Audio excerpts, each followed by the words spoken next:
Quiero que leamos San Juan capítulo 14 versículo 27, en donde Jesús dijo lo siguiente: la paz os dejo, mi paz os doy. Yo no os la doy como el mundo la da. No se turbe vuestro corazón, ni tenga paz en medio de la guerra. ¿Qué palabras las que dijo Jesús? ¿Qué palabras tan profundas? ¿Qué palabras tan cargadas de significado? ¿Y qué palabras tan importantes para tener en cuenta la iglesia desde su creación? Mi paz os doy, dice Jesús. No la doy como el mundo la da. No se turbe vuestro corazón. Una cosa es turbarse, y eso se refiere a todo lo que sucede internamente. Ni tenga miedo. Y precisamente, hermanos, en medio de lo que hoy en día se está viviendo, y no solo hoy en día, durante muchos años atrás se han vivido situaciones similares,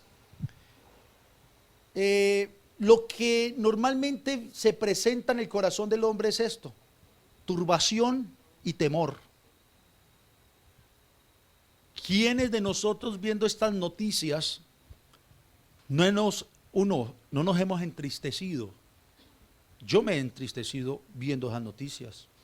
Veía esta semana en las noticias, y por ahí había un video que realmente lo quité, no quise ni verlo o terminar de verlo, de esa cantidad de bebés decapitados por ese grupo. Bebés decapitados. En las noticias salieron de cómo mostraban ellos en las redes sociales de ellos, de ese grupo, los bebés secuestrados, como eso es como un chantaje para que Israel no los bombardee, porque están diciendo: aquí están, nos matan, pero los matan también a ellos, y eso es lo que Israel está evitando. Pero también del otro lado, porque a veces no nos podemos volver como unas entrevistas que vi de unos españoles que les estaban preguntando, esta semana fue también eso, en una plaza en España, acerca de cómo veían todo lo que estaba sucediendo en Medio Oriente. Y decían estos españoles que los acaben, pero que los acaben los palestinos a los israelitas, decían ellos. Y los odiaba. O sea, usted viera, eso se llama antisemitismo, el odio tan tremendo que los maten. Entonces le decía el que lo entrevistaba: pero escucha, están matando bebés, no importa, decía, señoras, señores, allá en España, en una plaza, no importa, que los acaben a todos.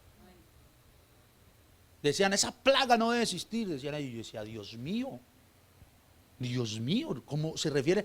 Pero tampoco podemos estar entonces nosotros en el otro bando, porque, estamos con el pueblo de Israel, y entonces que los acaban. No, usted sabe las muertes que están ocasionando también el ejército israelí. Mueren civiles, niños, ancianos, gente que no tiene realmente nada que ver con esa guerra. Usted sabe que usted estar en su casa, hermano, y saber de que no tiene un sótano, porque en Gaza ellos no tienen esos búnker que sí tienen en Israel. En Israel, como escuchan a sirenas, bajan a unos búnker en donde pueden destruir el edificio, pero eso se permanece ahí, tienen todo para hasta el rescate. En Gaza no, están ahí y suena la bomba, y ellos que van a ver cuál cae en la casa de ellos. ¿Se han visto los edificios cómo destruyen, cómo caen?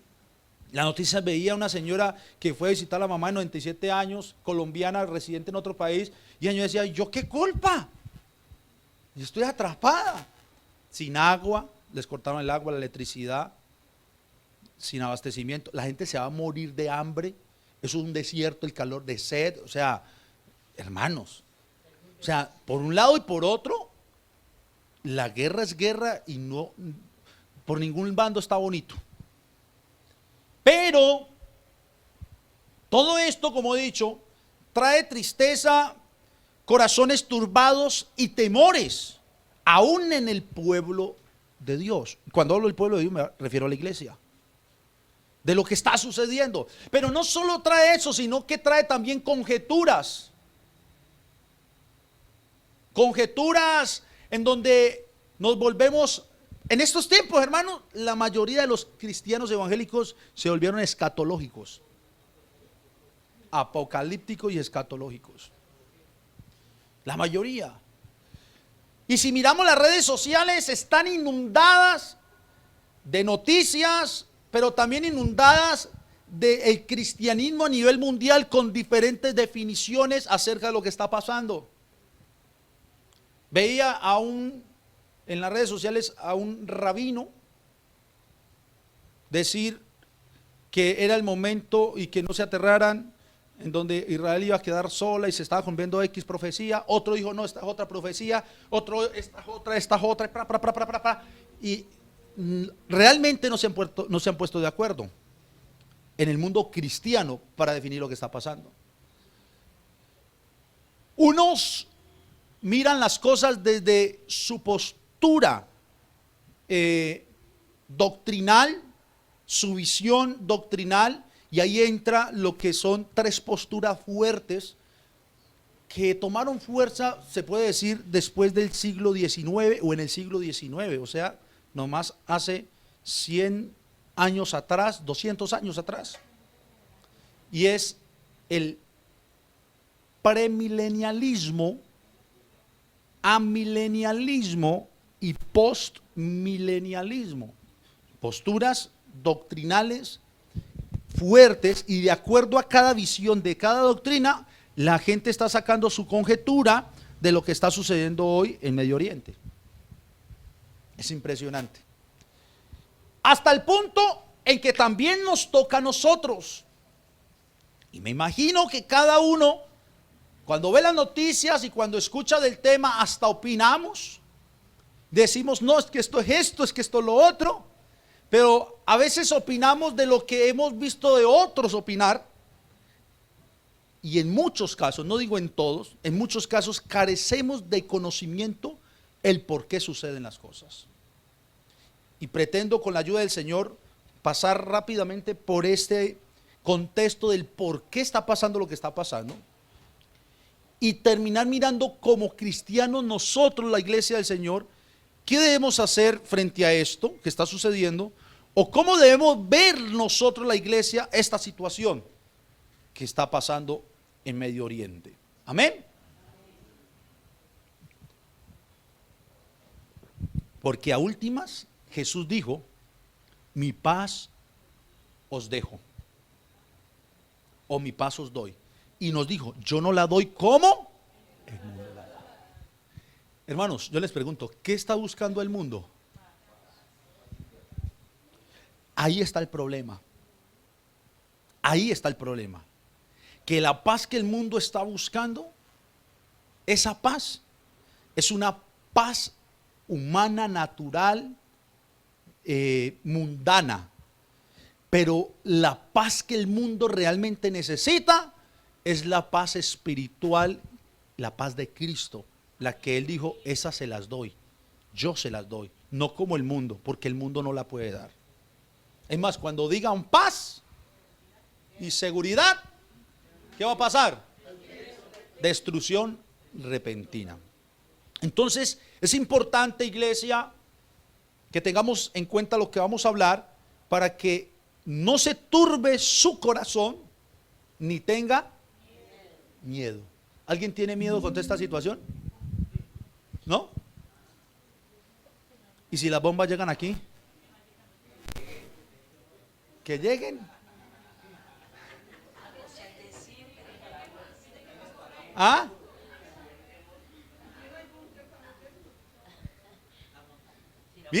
Mire la pregunta tan sencilla que estoy haciendo.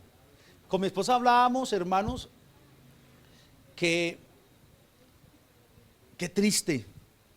Y la vida, esos arribas y abajos de la vida, ¿no? Altos y bajos. Porque yo le decía esta semana, nos acostamos, yo tranquilo en mi habitación, nada de ruido, pude descansar, me tomo mi café tranquilo.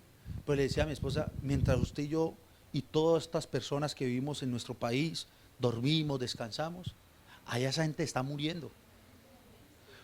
Mi esposa me decía, amor, tremendo ese partido de Colombia y Colombia y gol, la selección y tal. Mientras aquí celebran un gol y felices y la camisa y comprando o la pinta para el día del fútbol, esa gente allá está muriendo. Esa gente está corriendo, están saliendo como sea de Gaza y corriendo a Egipto por el ultimátum que ya les dieron, y hay una incursión terrestre en donde va a haber una matanza impresionante. Ni la ONU ha podido detener eso. La ONU dijo, hey, Israel, cálmese. Y ese ministro está ofendido. Digo, cálmese, mueren. Y nosotros relajados. Ahorita mientras usted y yo nos vamos a ir a almorzar, uno donde la hermana Socorro, publicidad no pagada, esto es publicidad no pagada. Otros yo no sé para dónde, otros para su casa, y tranquilos, y el plato, y saborear, y qué rico, y de pronto alguien, ay, yo voy a descansar. Esa gente no ha comido, no ha tomado nada, están muriéndose. Miren los...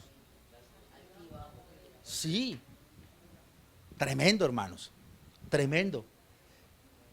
Ahora, yo les hice una pregunta, ¿tienen miedo? No, aleluya, y gloria a Dios, y que fuese real así. Pero ¿qué podrá decir alguien que está allá en Israel? Escúcheme, cristianos que viven o vivían, porque les ha tocado ya exiliarse, en Gaza. Allá hay cristianos, no musulmanes, cristianos, creyentes, verdaderos creyentes, cayéndoles bombas. ¿Cómo estarán ellos? Hermano, miedo, miedo. Escuchaba el testimonio del pastor que está en Israel, de la Iglesia Pentecostal Unida de Colombia, y él decía que cuando empezaron a caer bombas, decía él, le digo, hermanos, humanamente, dijo, usó esa palabra, dijo, me dio miedo. Y le dije a mi esposa, salgamos de aquí a correr, miremos qué, y que cuando miró el cielo, las bombas, hay algo que está en Israel que llama la de hierro, la cúpula de hierro, y eso envía cohetes para, o sea, destruir los que vienen, y que él veía cómo explotaba. Bueno, es lo que él percibe, ¿no? Él percibió que había una figura de un ángel y que eso le dio paz. Yo, y respeto a mi hermano y el pastor y lo que él dice y su experiencia, pero cuando yo escuché eso, yo voy a otro punto. Yo no necesito ver una figura, que es lo que Jesús está diciendo aquí.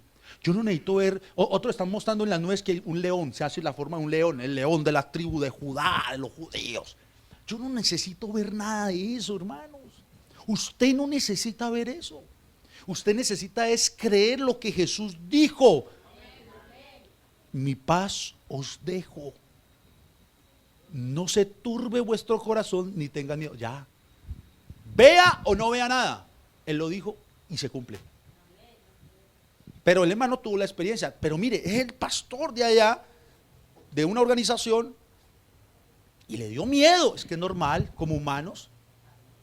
Pero en esos momentos de temor y miedo es donde debemos sacar lo que realmente somos, hijos de Dios. Mire, en estos momentos de guerra, el hombre, el ser humano está sacando lo que es. Animales, caníbales, se están matando. Antes de eso la gente tranquila, los gobiernos saludándose, hola, diplomacia, ¿no? Y mire lo que pasó y hay, hermanos, destrucción. Como recuerden el paro, mire. Usted ve aquí la gente normal. ¿Y a dónde usted va a pensar el poco de cosas que hubo, hermano, y vandalismo, y uno ve todo como tan normal, ¿no? Es que cuando las tinieblas medio se les da un cabita, eso se hacen bellezas. Entonces, realmente lo que Jesús nos quiere enseñar, y en esta mañana lo que sé que el Señor a través de su Espíritu nos quiere enseñar, es que debemos tener paz en medio de la guerra, en medio de la tribulación, en medio del problema, en medio de lo que sea. Pero esa paz es la paz que Él nos dejó, no la humana. No la humana, es la paz espiritual. Que esa paz no se la quita a usted nadie. Nadie, hermano. Nadie. Para poder hablar de esto, tengo que hablarles del contexto histórico del conflicto para poder entenderlo. Y quiero que pongan mucha atención, y el que trajo cuaderno apunte, porque esto es una reliquia que el Señor me permitió obtener en el estudio, y les confieso que yo mismo estoy anonadado con todo esto. Y le decía a la hermana Lorena, hermano Gallardo, que cosa curiosa, y se conecta con parte de lo que estoy hablando de la iglesia primitiva, lo que iba a pasar después del primer siglo. Entendamos, hermanos, una cosa, que los árabes eran nómadas. Cuando hablamos de los árabes, es toda esta región, Palestina, los que están al frente de Israel, los que usted ve que están armados y atacan hasta con los dientes. Era una región, o eran un grupo nómadas que se mantenían desplazando de un lugar a otro. Pero un dato interesante es en el 570 después de Cristo, en el año 570 después de Cristo, con el nacimiento de Mahoma, Mahoma se convierte en el profeta, el cual unifica el mundo árabe. Todos los árabes nómadas que venían y desplazaban y asentaban en un lugar, pero seguían, Mahoma los unifica como tal, bajo una lengua y una religión. ¿Cuál religión? Ellos, el Islam, y se vuelven lo que después conoceríamos musulmanes. Musulmanes. Su gobierno y lo que ellos creían tomaba forma como un gobierno teocrático, en donde para ellos Alá, Dios, Alá, al cual ellos adoran, siguen y creen que es el Dios verdadero para ellos, hacen lo que sea por causa de Alá. Por eso se inmolan. Bueno, aunque hay diferentes grupos religiosos, ¿no? Los extremistas, hay unos que no se van a inmolar, pero están dentro de esos grupos los que se vuelan diciendo ellos que le sirven a Alá, a su Dios. Pero por otro lado, tenemos que entender el llamado que Dios le hace a Abraham. Por eso leímos al comienzo Génesis capítulo 17. Dios llama a Abraham. Recuerden que el Señor le dice que salga de Ur de los Caldeos a la tierra que te mostraré. Él le da una promesa a Abraham. Le promete la tierra de Canaán. Génesis capítulo 15, lo vimos, que cuando le promete que le va a dar un hijo, por ahí le dice, tú vas a conquistar la tierra de los jebuseos, los eteos, los amorreos, los cananeos. Tierra de Canaán. Ya existía la tierra de Canaán. El Señor le promete que le va a dar la tierra de Canaán, y esa promesa se la ratifica ¿a quién? A su hijo Isaac y a Jacob. Luego a Moisés. Y con Moisés, cuando el pueblo, recuerden que estaba en Egipto, en la esclavitud, después de que entran por mandato de José, el hijo de Jacob, dice la palabra que 400 años después se levantó un faraón que no conocía al Dios de los judíos o el Dios del pueblo de Israel, y hubo gran opresión sobre el pueblo. Dios levanta a Moisés como libertador y saca al pueblo. Ya aquí se conoce como el pueblo de Israel. Quiero hacer una anotación y apúntenlo. Nosotros somos muy deportivos unificando la palabra judío, israelita y hebreo, cuando no entendemos que cada palabra tiene una razón de ser. Hebreos, el primer hebreo registrado en la Biblia es Abraham. Abraham está registrado como el primer hebreo cuando sale de Ur de los Caldeos y va a la tierra de Hebrón. Hebreo, y de ahí salen los hebreos. Israel viene a tomar nombre como tal en Jacob, hijo de Isaac, nieto de Abraham. La promesa se la da Dios a Abraham. Le va a dar una tierra, mi hijo, una tierra que se la estoy prometiendo, la tierra de Canaán. Canaán, de los hijos de Noé. ¿Acuerdan cuando el diluvio y Noé comienza a desplegarse? Le va a dar la tierra de Canaán. Se la prometo, va a ser suya. Listo. Isaac nace, se le ratifica la promesa, nace Jacob, hijo de Isaac, nieto de Abraham, al cual después Dios le va a decir, ya no se llamará su nombre Jacob, sino Israel, el que lucha con Dios. Israel. En el nombre o el hombre Jacob, Dios de él convierte o hace o crea su pueblo. Antes de Jacob, téngalo presente, no existía israelita alguno. Habían ¿qué? Hebreos. Amén. ¿Estamos en el hilo? No me van a quedar dormidos. Esto es necesario que lo entendamos para donde vamos. Entonces, ya sabemos, hebreos por Abraham, israelitas por Jacob. Jacob es Israel mismo. Pero a Jacob le nacen 12 hijos. De esos 12 hijos, Dios conforma las 12 tribus de Israel, o sea, de Jacob. Israel. Por eso en el Antiguo Testamento, en Isaías, para usted va a ver cuando Dios dice, Israel, mi hijo Jacob, o Jacob, el Israel que llamé, a Jacob escogí, o a Israel, y siempre está jugando con los dos nombres, para referirse al pueblo, ya no tanto a la persona de Jacob, sino al pueblo que él crea, al pueblo que él llama. Amén. De esas 12 tribus que le nacen a Jacob, o sea, Israel, nace uno de esos hijos llamado Judá.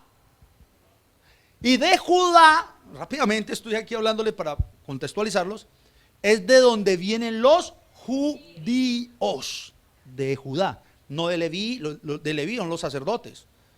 Rubén y todos los que desplazaron por toda la tierra cuando el Señor se las da como heredad a través de Josué, porque Moisés no llegó. Josué le tocó cruzar el río, pasar, llegar, conquistar, ganar y establecerse y repartirse en las tierras. ¿Hasta ahí estamos claros? Listo. Dios le dio esa promesa a Abraham que efectivamente se cumplió años después con la conquista que Moisés lideró, terminada por el mismo Josué y repartiéndose las tierras, en donde se asentan como tal en el lugar que Dios les había dicho, se los voy a dar. Ellos tuvieron que llegar y ganar peleas y batallas en donde estaba Canaán y los diferentes pueblos asentados. ¿Listo? Estos judíos, para adelantarme, vivieron en la tierra que hoy se conoce como Palestina por muchos años, hasta que en el año 132 después de Cristo. Pero le digo que esto se conecta muy bien con lo que vengo hablando de historia de la iglesia, porque aquí estamos hablando ya después de la iglesia primitiva del primer siglo, ya entra el segundo siglo. Amén, no me van a quedar dormidos. Alabanzas al Señor.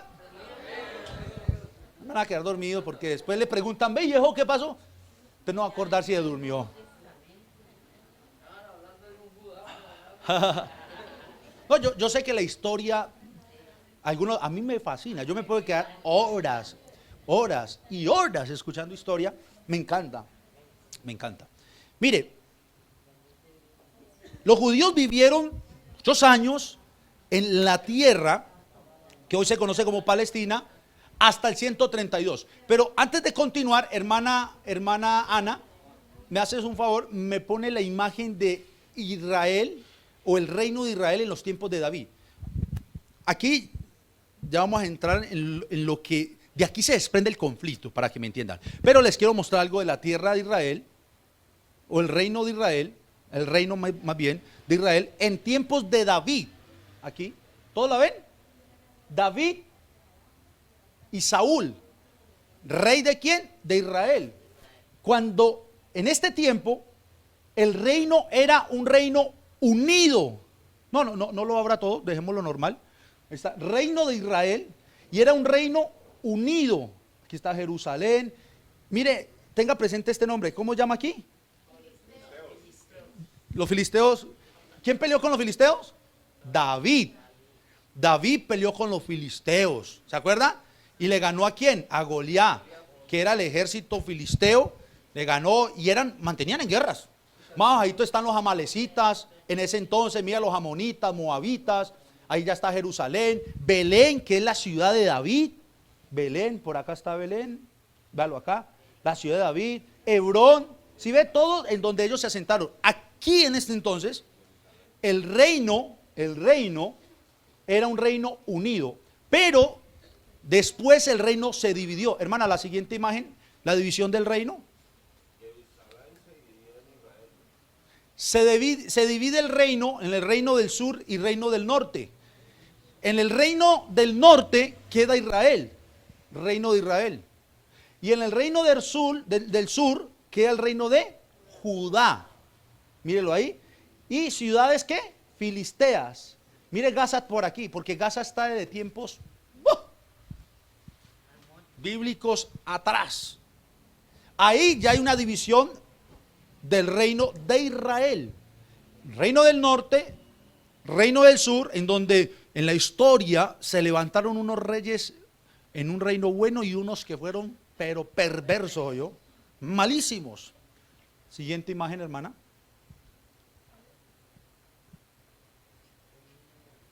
Ese reino de Judea. Aquí este es el año 110 al año 37 antes de Cristo, no después, antes de que viniera Cristo. Y mire cómo estaba la tierra. O sea, ¿por qué le estoy mostrando estos mapas? Para que tratemos de ubicarnos y contextualizarnos qué es lo que sucedió cuando Jesús vino a la tierra.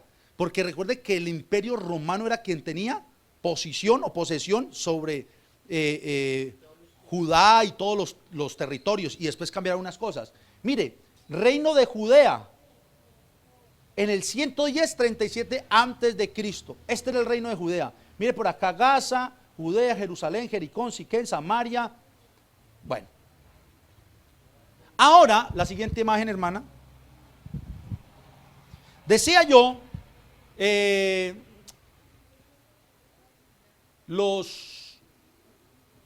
no, ahí ya sigue lo del busto. Téngamela ahí, ya la ponemos. Decía yo que los judíos entonces vivieron en esta tierra que hoy se conoce como Palestina. Ellos vivieron en esa tierra por muchos años, hasta el año 132 después de Cristo.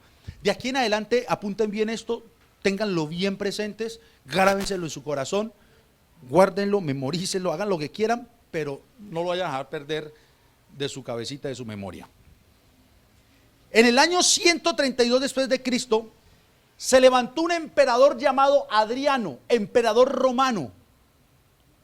Este emperador decidió construir la nueva Jerusalén, que no iba a ser Jerusalén. O sea, después, 6 décadas después del 70, ¿qué pasó en el año 70 después de Cristo? La destrucción del templo en Jerusalén por Tito. Eso está en los escritos de Josefo. Ahí están los escritos y muestra bien todo lo que pasó con la destrucción. Ahí fue donde se destruyó el templo y desde ahí no se ha levantado el templo. Solo quedó el murito en donde van los judíos y se lamentan, el muro de los lamentos. El único que quedó, aunque dice que debajo es donde estaban las ruinas, porque pues el templo era muy grande, era alto.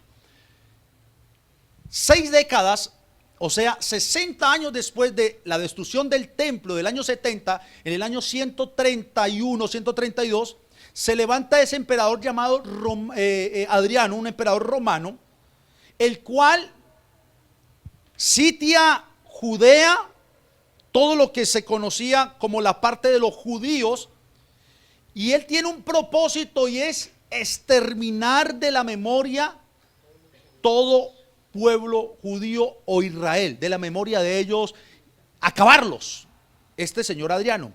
Pero en ese mismo tiempo se levantó un líder judío que es importante en la historia y se llama Bar Kokhba,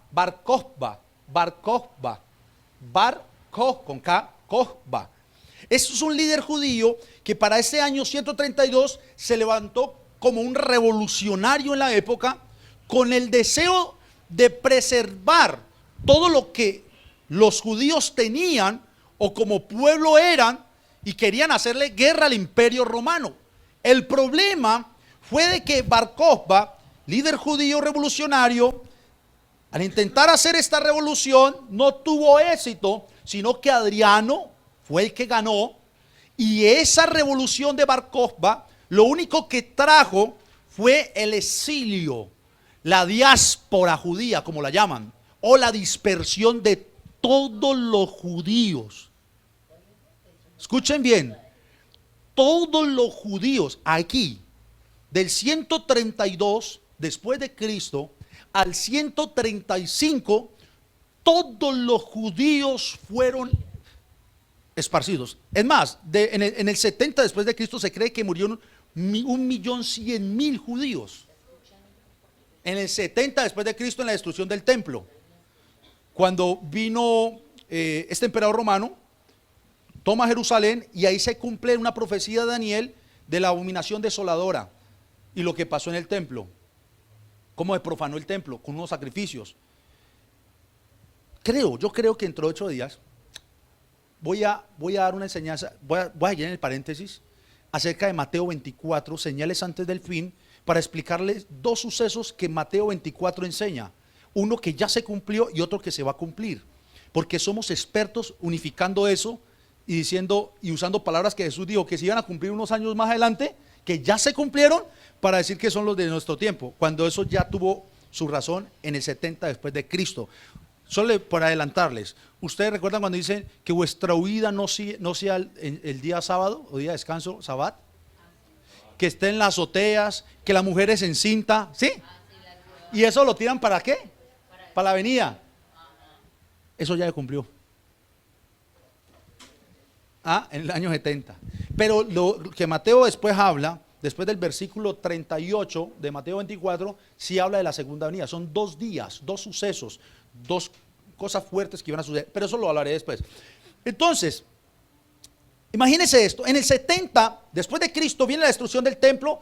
Ahí podemos emparejar con la predicación de, bueno, ya Pablito, después les hablaré qué pasó con Pablo, pero todo lo que había pasado de la iglesia y cómo se habían ido para los diferentes pueblos y pasa a Europa. ¿Acuerdan que quedamos hace 8 días en esto? Toda la cantidad de judíos que tuvieron que exiliarse, huir, porque el imperio romano había sitiado. Por eso es que después van tomando otra vez fuerza a recuperar, y Bar Kokhba decide hacer su revolución y recuperar territorio, pero no fue efectivo. Adriano tiene poderío como emperador romano, gana, y lo único que trae esto es una consecuencia peor, porque ahí sí vino el exilio total de los judíos. Muertes, porque hubo muchas muertes, pero fueron expatriados, dispersos por los 5 continentes.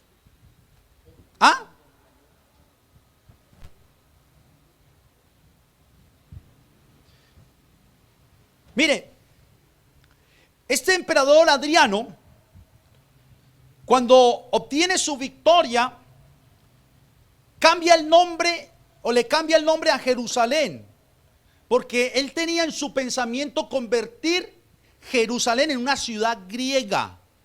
Y ahí viene este nombre, si lo han escuchado ustedes, y si no, vea, si quiere vaya e investigue después, Google, Wikipedia, GPT, ChatGPT, para que lo corrobore.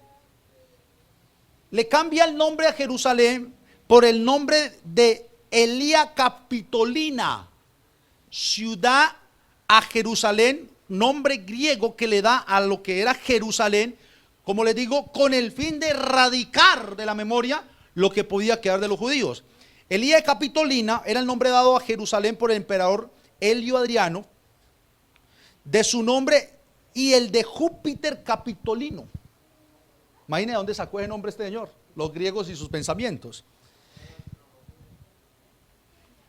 Cuando se envió la colonia romana hasta la ciudad, después de haber arrojado de ella a todos los judíos, como les contaba ahora, se les prohibió a los judíos volver a este territorio, y esa prohibición fue bajo pena de muerte.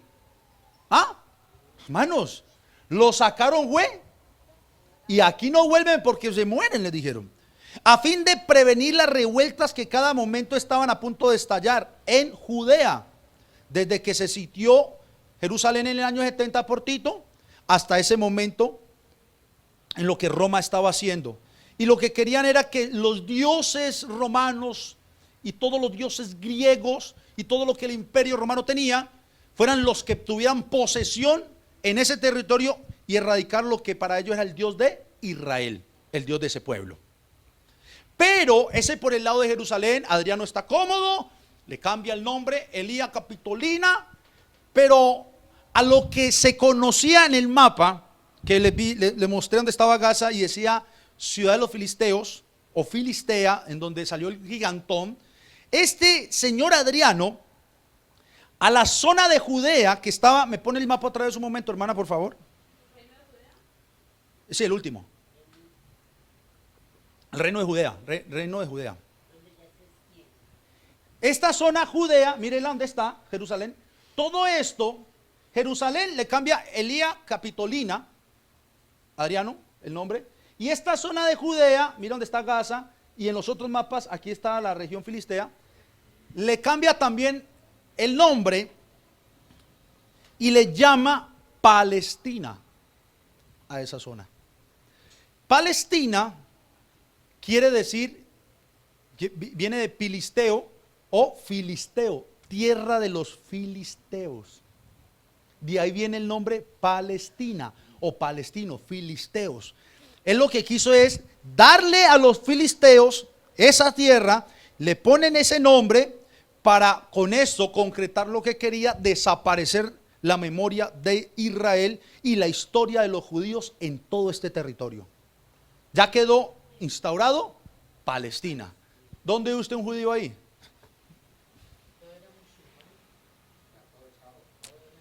Chao, expatriados. Se habían ido para Europa, Asia, Alemania, los diferentes continentes. Los diferentes continentes fueron expatriados, dispersados, humillados. Pero había algo con los judíos en particular, y era que donde ellos llegaban, donde se asentaban, prosperaban.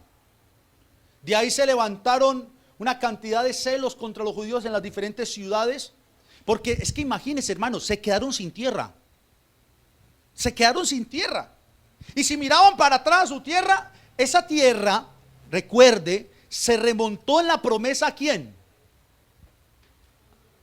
¿A quién? A Abraham. A Abraham Dios le dio la promesa de la tierra de Canaán. ¿Se las dio o no se las dio? Ahí David reinó, Salomón, Saúl.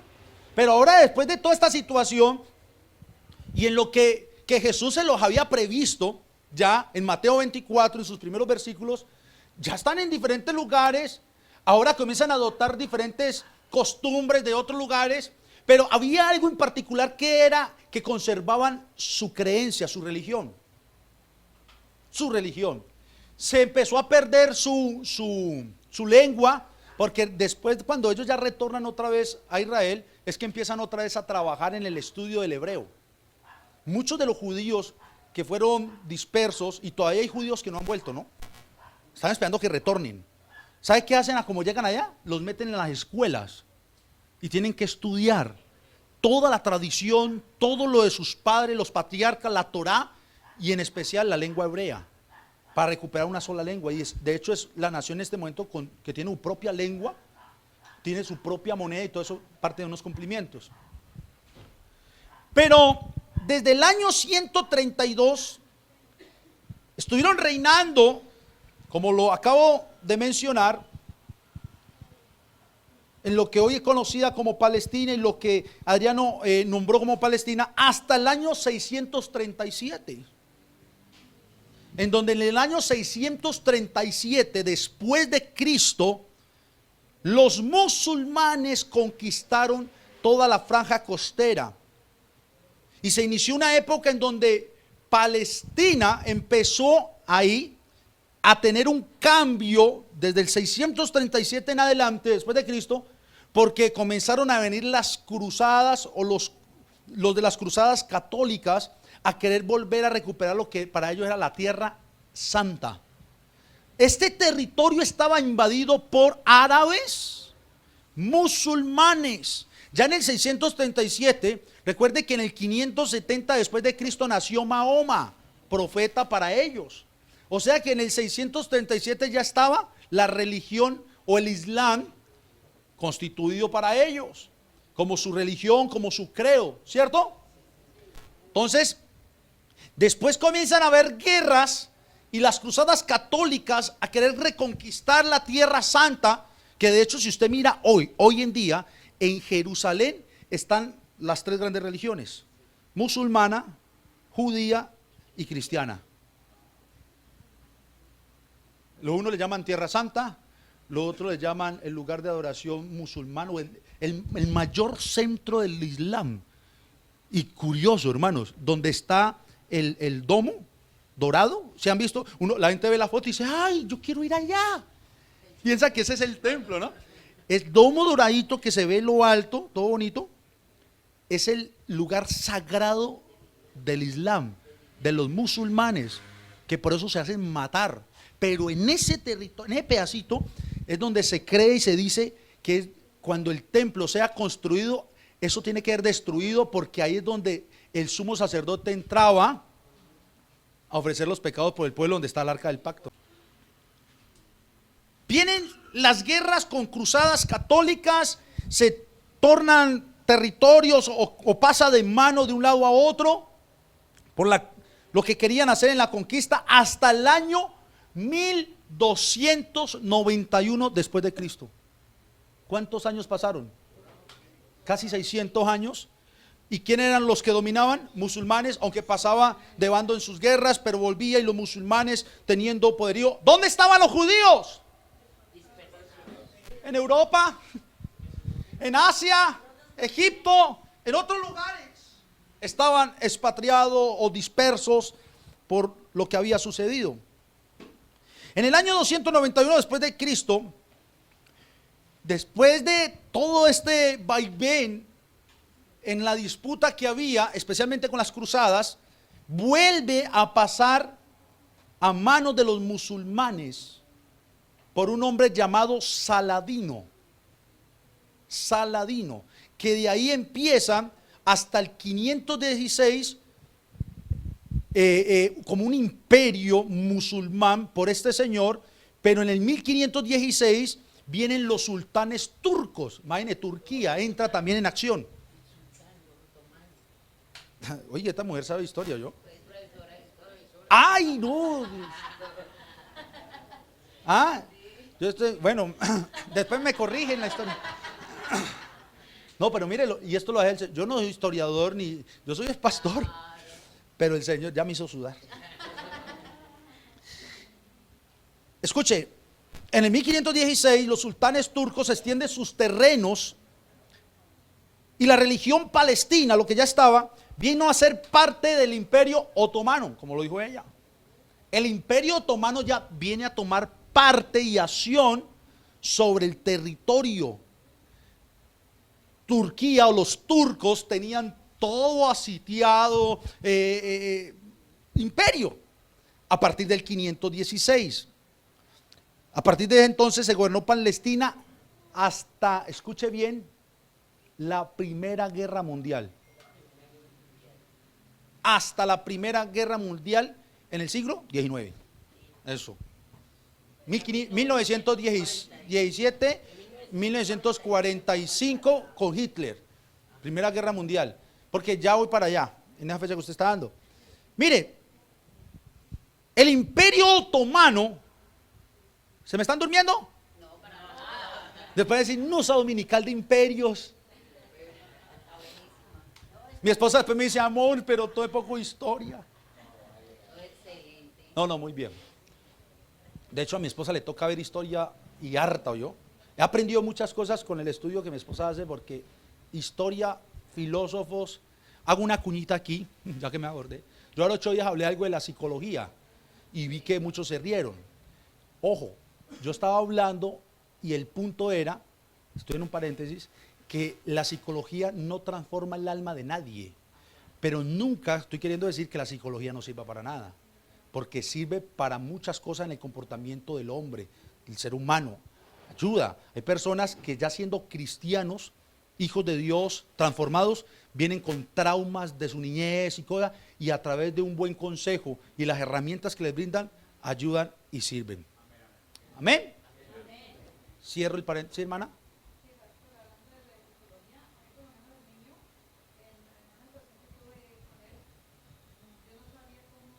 Tratarlo. Claro, y oramos, clamamos, porque hay que hacerlo. Pero buscó la ayuda de la psicología y con unos exámenes que hicieron, le dijeron, vea, esto es esto, y le ayudó mucho al niño. Entonces, porque tampoco podemos ir al extremo. Amén. Ahí lo dejamos, ve, no vino hoy la psicóloga, su hija. Pronto y ay, el pastor dijo no es bien. Amén. Entonces, el Imperio Otomano tuvo su parte hasta la Primera Guerra Mundial. Escuche esto, hermanos. Todos los judíos que habían sido dispersos hasta este punto se encontraban en los diferentes lugares oprimidos, esclavizados algunos por la manera de vida que les tocó. Y recuerden lo que en la Primera Guerra Mundial se gesta y después miren lo que viene con Hitler en el 1937. Todo el exterminio hasta el 1945, que es donde se dice pues que cae Hitler y termina esa guerra. Todo el exterminio que hubo de judíos. ¿Cuántos judíos mató Hitler? Pero no solo en Alemania, en los diferentes lugares en donde ellos se habían ido, los estaban matando, los estaban persiguiendo. Y ahí sí yo digo una cosa, Dios permite esto para que el pueblo tuviera que buscar otro rumbo. ¿Sí? Para que el pueblo, tranquilo, hay que el hermano la atienda, tranquilos. Para que el pueblo buscara otro rumbo. Todos aquí, tranquilos, déjenla allá ellos dos. Ellos dos le pueden traer agüita y están ahí pendientes. Los demás acá, no me desconcentren. Amén. Entonces, estamos en la Primera Guerra Mundial. Los judíos que habían sido dispersos se encuentran en problemas. ¿Y sabe cuál es la opción de ellos? Retornar. Todos dijeron, tenemos que retornar. Tenemos que volver a nuestra tierra. Y comienzan a volver a la tierra que se conoce como Palestina. Palestina. Ahí en ese momento ya no estaba que vamos a Israel, no. La tierra conocida como Palestina. Retornan los judíos, los que se alcanzan a salvar de lo de Hitler vuelven, y desde el 1937 más o menos muchos judíos empiezan a volver, pero aunque eran muchos todavía era una minoría en cuestión de su cantidad de población y de gente. Ahora, algo interesante, hermanos, y es que cuando ellos retornan se dice que la convivencia entre palestinos y judíos era buena. Habían discordias, pero los recibían. O sea, el palestino decía, te recibimos, porque había algo que traían los judíos y era dinero, riqueza, prosperidad. Ellos fueron prósperos con todo lo que hicieron. Entonces, cuando llegaron y retornaron, los palestinos, ¿qué dijeron? Aquí hay oportunidad para negocios, para trabajo, para las tierras. No había como ese problema en que la parcela de aquí fuera del judío y la parcela de aquí fuera del palestino. Y había ciertas convivencias hasta que comenzaron los judíos a poblar, a poblar, a poblar, a poblar. Y comienzan a tomar posesión, ganancia de terreno. Y empiezan a haber ya discordias. Ya los palestinos se nos asustan. Y dicen, aquí lo que fue, nos van a quitar de nuestra tierrita.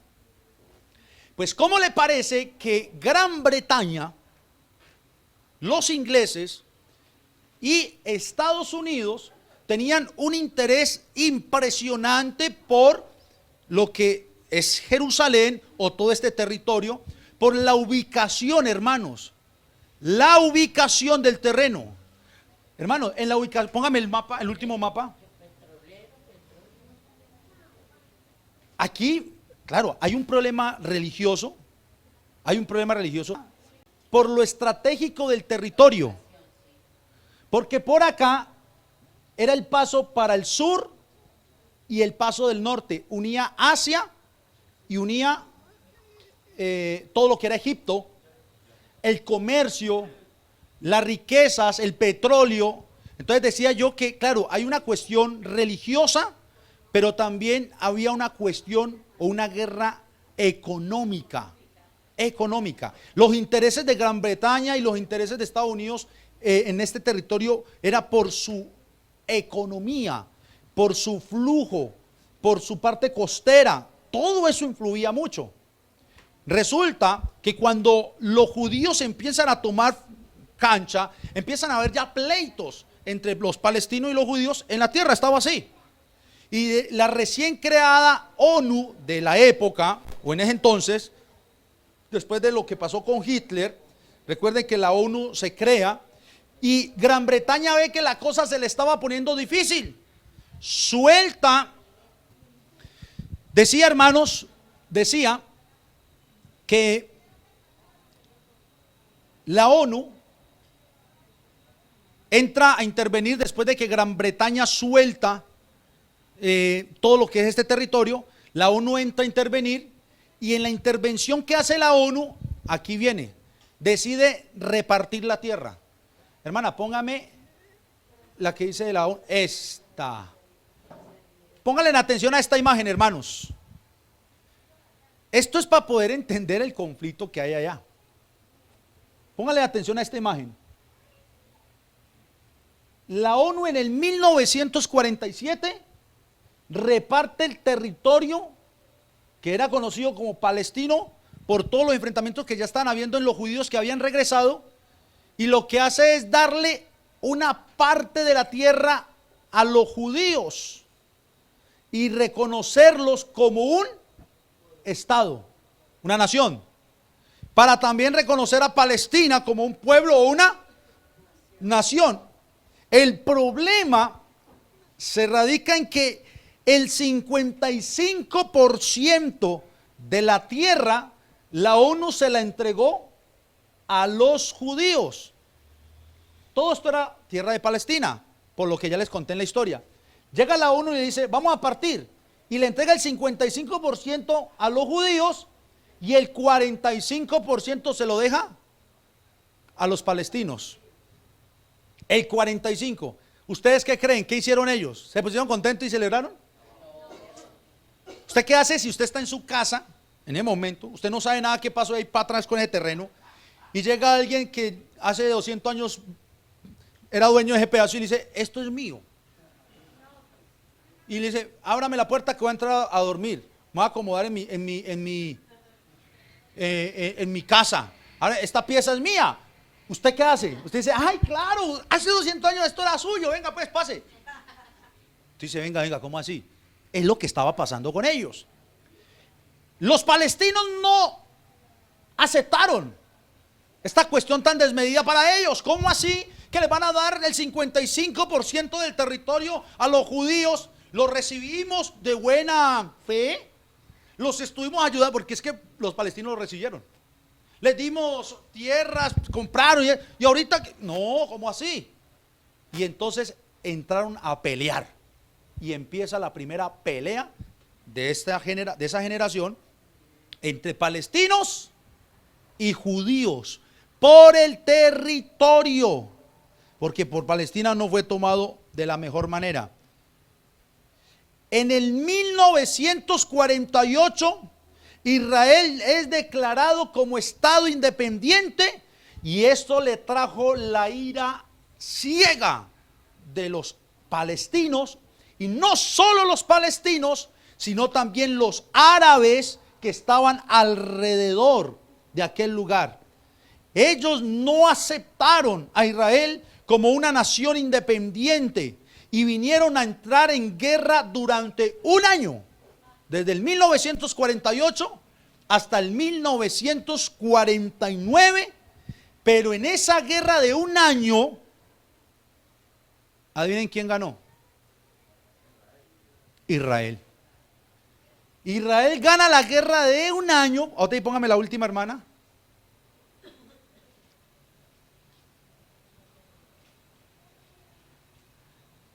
No, esa. Mire, 1947, Palestina, hacen la partición y en el 48 al 49 pelearon. Esto es lo que la ONU le entrega a Israel y queda Palestina, que es la parte de Cisjordania y Gaza.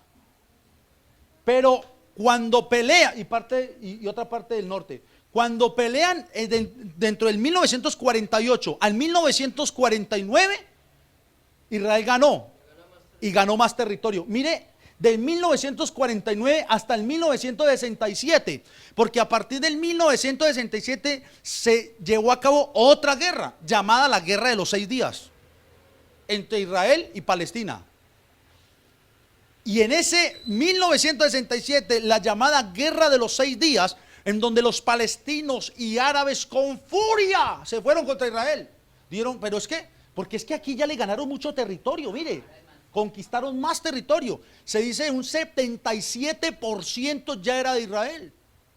Estaban furiosos, crearon su golpe, el golpe de Estado a Israel. Y un día, el día de, eso se llamaba Yom Kippur, la fiesta del Yom Kippur. Ellos estaban en su fiesta, celebración, y ese día llegan los árabes palestinos y ¡pa! Por sorpresa cogen a Israel. Se crea la guerra 6 días, pero vaya sorpresa, Israel no cayó, antes ganó. ¿Y sabe qué pasó? Ganó más territorio y le dejaron a los palestinos la franja de Gaza, este pedacito de aquí, vea el último mapa, y le dejaron Cisjordania, en donde Jerusalén quedó en el intermedio. Jerusalén, hermanos, Jerusalén, que está por acá, queda en el intermedio. Por eso, si usted va a la tierra de Israel, tierra santa, usted llega a Jerusalén, la vieja Jerusalén, la nueva Jerusalén, y usted va a encontrar en Jerusalén, por ejemplo, el muro de los lamentos judíos. Todos los judíos están ahí, así. Esta es la manera de ellos meditar y orar. Pero la parte de atrás del muro ya es Palestina, árabe. No Gaza, ¿no? Gaza está para este lado. Esto hace parte de los palestinos. Y hay unas cuadras, porque estuve mirando y documentándome bien para poder entregarle esto a ustedes. Hay unas cuadras en esa parte palestina en donde hay unos avisos que dicen, en este tiempo, dicen, judío que pase por aquí atenta contra su propia vida. No puede pasar los judíos por allá, los matan. Y hay otras partes en donde los palestinos no entran a Israel también, los matan. Y hay otros que sí pudieron convivir, neutrales. La parte, imagínense que el Gólgota, que es el lugar en donde la Biblia narra que fue crucificado el Señor, el Gólgota, si usted llega a ir algún día allá, usted va a mirar el Gólgota, y en la parte baja uno se esperaría como, el lugar para usted pararse, wow, Jerusalén, qué bonito. Es un terminal de buses de los árabes. Ahí hay un terminal de buses y aquí arriba está la montaña Gólgota. Porque para los árabes o la región palestina que compone esa parte, eso no representa nada. Para ellos Jesús, es más, para los mismos judíos, todo el le dice, Jesús, profeta. Ya para los cristianos que están en la misma parte de Jerusalén, pues están sus catedrales, sus iglesias cristianas. Y los judíos, por eso hablamos de las 3 religiones.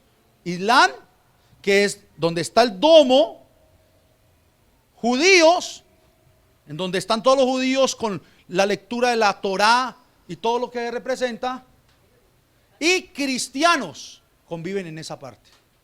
Ahora, teniendo presente todo lo que estoy hablando, les tengo que decir esto.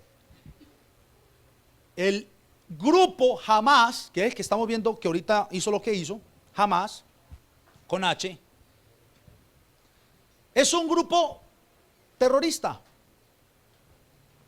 que al igual que muchos otros grupos, después de que Israel sitió o conquistó Palestina, hermano, después de este suceso del 1947, es que se empezaron a crear todo ese poco de grupos terroristas. ¿Y sabe por qué crean todos los grupos terroristas? ¿Por qué creen que se crearon estos grupos terroristas después del 47? Grupos árabes, musulmanes. Era un grupo o grupos creados con un odio impresionante por el pueblo judío. Un odio. ¿Y qué era lo que ellos querían? Exterminar a Israel por lo que le habían hecho, quitado las tierras. Y dentro de todos esos grupos, que hay otros grupos que no he mencionado y no voy a mencionar, llegamos a Hamás. Y Hamás fue un grupo creado en el año 1987 como grupo, pero tengan en cuenta esto: Hamás no representa a todos los palestinos. Hamás no representa a los palestinos de Cisjordania, que es la parte donde está Jerusalén arriba. Y jamás no representa los mismos palestinos que viven en la franja de Gaza. No, es un grupo creado que significa, su nombre jamás significa resistencia islámica. ¿Aló? Estamos en el contexto, ¿cierto?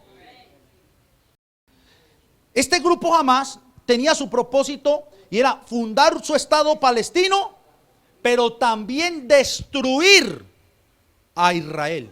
Este es el propósito de Hamás: volver a fundar todo su estado palestino como único estado, pero destruir del mapa todo lo que se llame Israel y judíos a muerte, a muerte. Ese era el propósito, o es el propósito de ellos. ¿Y cómo les parece que este grupo Hamás, hermano Gallardo, a la misma manera o estrategia que en el día del Yom Kippur, que estaban en la fiesta en el año 73, creo que fue, que sitiaron a Israel, Hamás hizo la misma y se les metió hace 8 días, no en el Yom Kippur, sino en el Sukkot, día de Sabbat o día de fiesta de reposo para los judíos. No hacen nada, están ellos guardando lo que tienen dentro de la Torá, estudiando y leyendo la Torá en el momento indicado. Hamás aprovechó y de la misma manera se les metió por tierra, aire y mar, en donde ustedes ya conocen las noticias. Entraron a territorio israelí y mataron a diestra y a siniestra, con el objetivo de erradicar a todo israelita. Ahora, hubo algo también que los provocó. No quiero entrar a alargarme ahí, ya casi termino esta parte, pero los provocó la fiestica que estaban haciendo en la frontera con Gaza. Esa fiestica en el desierto de esa cantidad de jóvenes, en donde se dice que murieron más de 250 jóvenes masacrados por este grupo Hamás. Lo que sucede, hermano, con esa fiestica es que era grupo de jóvenes israelitas y pues habían de diferentes nacionalidades celebrando una fiesta pagana. Y dentro de su fiesta pagana estaban con una estatua o imagen del Buda. ¿Ah? Y usted sabe, para esta gente palestina, ellos con sus creencias radicales, hermanos, una ofensa más brava. Aunque ellos sitiaron y dijeron lo sacamos, pero ahí cayeron muchos por esa ofensa también. Y sigue la matanza. ¿Y qué hace Israel? ¿Qué tiene que hacer Israel? Ahora les explico para que entiendan lo que está pasando. Israel, como Estado y nación independiente, internamente está pasando por estos momentos por una crisis política con su primer ministro, el canocito, no me acuerdo el nombre de él. ¿Cómo es que se llama él? Benjamín. Hay una crisis política interna en donde hay una desaprobación con el político Benjamín. Él es de la ultraderecha. Él no es de la izquierda, ultraderecha. Y en la desaprobación política que tenía el hombre, este era el momento en donde él tenía que actuar. Por eso en este momento él está actuando con furia para también ganar su posición política. Y dentro de eso no puede Israel, escuchen bien, no puede Israel mostrar debilidad, porque hay otros países que lo quieren devorar. Los árabes. Israel muestra debilidad y los árabes lo acaban. Es más, hermanos, eso que pasó, todo el mundo dice, ¿qué sucedió con Israel? ¿Dónde estaba el ejército de Israel? ¿Dónde estaba la de hierro para contraatacar? O sea, los cogieron desprevenidos. Por eso ellos al atacar con furia, por favor, al atacar con furia a todo el territorio palestino, ellos están mostrando su poderío como ejército israelita. Ahora, ¿y qué tiene que ver todo eso con la iglesia? Ojo, aquí es donde ya culmino la enseñanza o lo que estoy hablando de la historia. Muchas personas, y hasta yo lo estuve mirando y analizando, pudimos entrar, meditar y pensar, ahora sí, el fin. ¿Sí o no? Ahora sí es el fin. Pues hermanos, la Biblia dice, Mateo capítulo 24, versículos 6 al 8, y oiréis de guerras y rumores de guerras. Mirad que no os turbéis. Lo mismo que dijo Jesús. No os turbéis, porque es necesario que todo esto acontezca, pero aún no es el. Porque se levantará nación contra nación, reino contra reino. Habrán pestes y hambres, terremotos en diferentes lugares, y todo esto será principio de dolores. Ahora, estamos viendo, y en especial en las redes sociales, tengan cuidado. Muchos están diciendo que ya se cumplió la profecía del Salmo tal, la profecía de tal fulano, o que Israel será sitiada y que la van a destruir, dice otro, otros que no. Escúcheme, hermanos. Dijo unas palabras sabias un predicador, hermano Gallardo. Las profecías, y son muy importantes, pero la única manera de entender las profecías es cuando se cumplen, no antes. Qué cosa tan yo escuché eso y dije, wow. Él dijo, antes de que la profecía se cumpla, lo único que hacemos es sacar conjeturas, pensamos de una manera u otra, pero la única manera para yo entender es cuando se cumplió. Y a medida que se va cumpliendo voy entendiendo, esta es tal profecía que se fue cumpliendo. Ahora, hay muchas profecías cumplidas hasta este momento que están registradas en la palabra y lo que tenía que pasar. Por ejemplo, Israel como nación, el retorno de los, aunque faltan mucho del retorno de los judíos, y estas guerras que se están registrando. Pero les cuento algo, hermanos. Esta guerra que se está registrando, que es dura y de dolernos, no se compara con la guerra que se avecina. Y es la guerra llamada la guerra del Armagedón. Go y Magó. Hermanos, que no nos vamos a meter allá.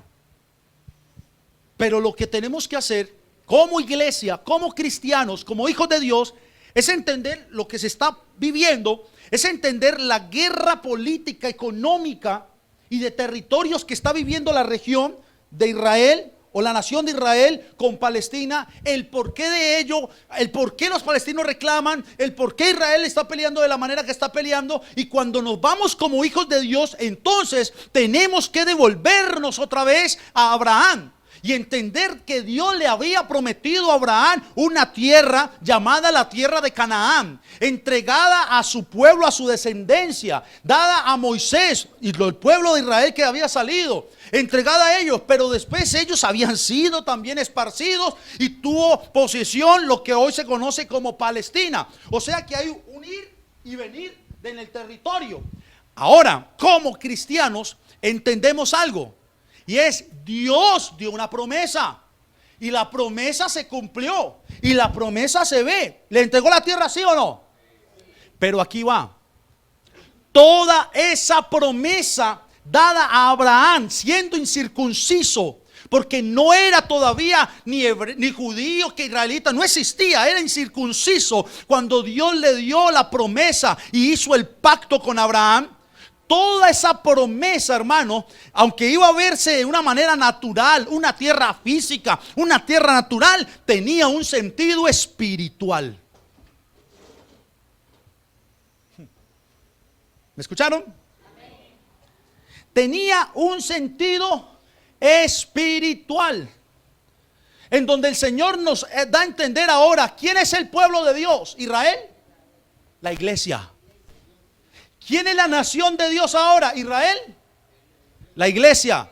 pueblo adquirido, nación santa, para que anunciéis las virtudes de aquel que os llamó de las tinieblas a su luz admirable. Entonces tenemos que entender algo, hermanos.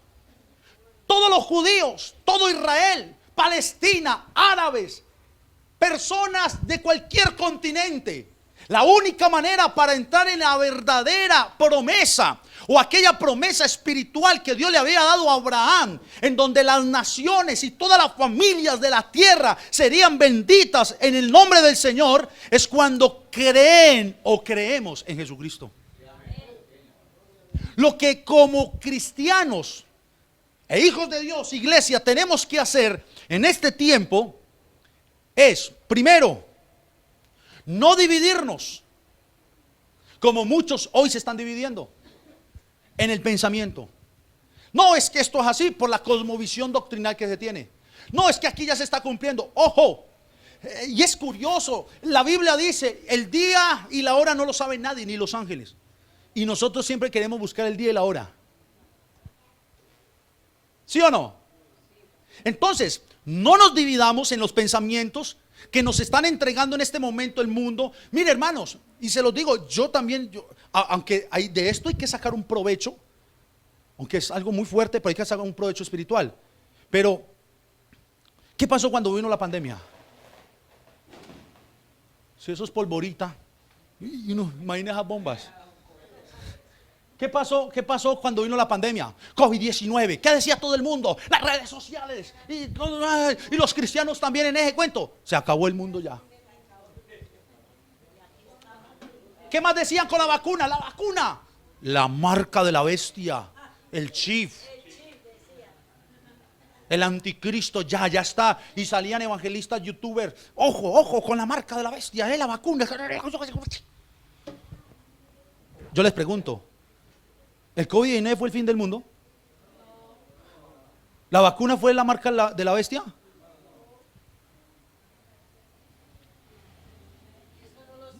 Yo recuerdo que cuando eso yo prediqué, habrán pestes. Ya, eso lo dice la Biblia. Yo creo, hermanos, que en la Primera Guerra Mundial también dijeron, se acabó esto. Los cristianos de la época. Ahora imagínense en el holocausto judío, cuando Hitler mató judíos sin miseria. ¿Cuánta gente diría, se acabó esto? Ya la persecución judía, los están matando. Aquí fue. Tampoco era el fin.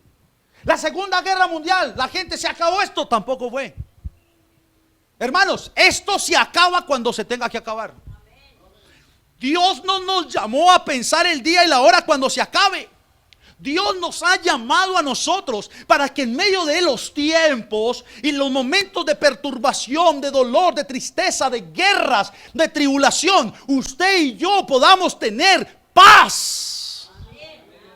Y podamos estar confiados en Él, aunque la guerra esté aria, aunque la guerra esté en su peor momento. Pero ¿qué debemos hacer? Paz y confianza en el que nos llamó, entendiendo que Él es nuestro Dios. Debemos tener una actitud no divisionista, sino entender como iglesia que hay una unidad perfecta en la iglesia, y esa unidad es Cristo.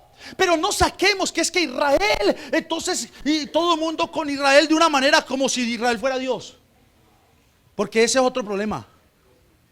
Amemos al pueblo de Israel. Es más, en este momento Israel, más que visto como pueblo de Dios, es visto como nación étnica israelita. ¿Usted sabe que usted puede convertir israelita? ¿Sí? ¿Y no tiene nada que ver con religión? Pensó y mismo en la religión. No. Usted va para Israel, se queda el tiempo que tiene que quedar, papeleo, abogados, nación israelita. ¿Usted le puede dar una nacionalidad israelí? Se puede convertir en judío, prosélito, lo que llaman el proselitismo. Se mete a la religión judía. Lo hacen circuncidar los extremistas. Hebreos sí no. Pero el Señor no está llamándonos a eso. Al contrario, el Señor le dijo a ellos: tengo una promesa, la promesa ya vino, la promesa se hizo carne. Ellos no lo recibieron, ellos lo rechazaron. Y de ahí para acá mire todo el problemonón que ha habido. Hay otros que pelean, no, es que al final Israel va a creer. Y esto y aquí y acá. Hoy es el día aceptable, dice el Señor. Hoy es el día de salvación. Hoy es el día. Entonces no nos dividamos en los pensamientos que las redes sociales, diferentes pastores, cristianismo puedan dar acerca de la situación. Entendamos que es una guerra política, una guerra económica, una guerra de territorios, una guerra que en su sentido, en lo que hemos visto, es lógica. Es lógica. Pero entendamos que mientras esto pasa, el pueblo de Dios tenemos que estar unidos y confiados y en paz en medio de la tormenta. Pero como segunda medida, usted y yo como cristianos, en este momento difícil, la Biblia dice que reímos con quien ríe, pero que también lloramos con quien llora. Si esa gente está padeciendo, está llorando, no vamos a estar felices. ¿Qué debemos hacer entonces? Orar, clamar.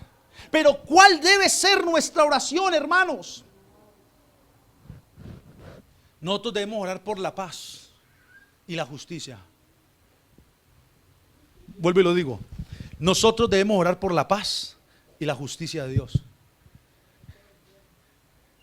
Hermano Gallardo, ¿cuál es la paz y la justicia de Dios para Israel, para los palestinos? Cristo es la paz y la justicia de Dios. ¿Cuál es la oración nuestra? Que en medio de la guerra, la paz divina y la justicia divina se manifieste en su pueblo, o en este pueblo Israel, en este pueblo palestino, entre los árabes. Hermano, pareciera difícil, pero no es difícil. Hermano, ¿sabe qué va a pasar? En medio de esta situación, los que están corriendo a Egipto y toda la catástrofe que está pasando en ese lugar, yo estoy seguro de algo, y es que Dios allá tiene a hombres, así como hay periodistas que se van con sus cámaras hasta la frontera arriesgando su vida. Yo sé que también hay hombres que no están corriendo, sino que están aprovechando y predicando que Jesucristo es la paz, que Jesucristo es la justicia de Dios, que Jesucristo es la solución para todo el conflicto. Y se entenderá de que los dos pueblos, no palestino israelita, sino que el pueblo judío o el pueblo gentil, ya no hay diferencia, hermanos, ya no hay separación, porque dice la Biblia que de ambos pueblos hizo uno en Cristo. Ya no hay judío y ya no hay griego, ahora somos uno en Cristo, y debemos orar por eso. Pero también esto nos tiene que alarmar y nos tiene que pellizcar para que estemos conscientes más que nunca en la segunda venida de nuestro Señor Jesucristo. Escúcheme bien, esto nos tiene que alarmar y nos tiene que pellizcar para que estemos conscientes hoy más que nunca de la segunda venida de Jesucristo, y no para buscar fechas y no para relacionar eventos, sino que cuando somos conscientes vamos a dejar de dormir espiritualmente tanto y vamos a ponernos las botas. Y aunque no estemos en territorio de guerra, sabemos que aquí en Colombia no están lanzando bombas, no están dando bala, pero hay demonios que están sitiando casas, hogares, vidas, y eso es guerra espiritual. Usted y yo no estamos bajo ataque de bombas, pero sí estamos continuamente bajo ataque enemigo espiritual. Y tenemos que seguir predicando a Cristo y a este crucificado. Tenemos que seguir predicando, hermanos, de que el Señor salva, que el Señor perdona, que el Señor restaura, que el Señor es la paz, que el Señor es la justicia del hombre. Tenemos que seguir predicando en este tiempo más que nunca, porque de algo estamos conscientes, y es que la segunda venida, oiga, la segunda venida del Señor está más cerca que nunca. Y nosotros dormidos, enredados en los afanes de la vida, nosotros pensando en conseguir en este mundo, cuando este mundo no va a ser nuestra morada eterna. Nuestra morada eterna es en los cielos, nuestra patria eterna es en los cielos, en donde el Señor mismo vendrá un día por su iglesia.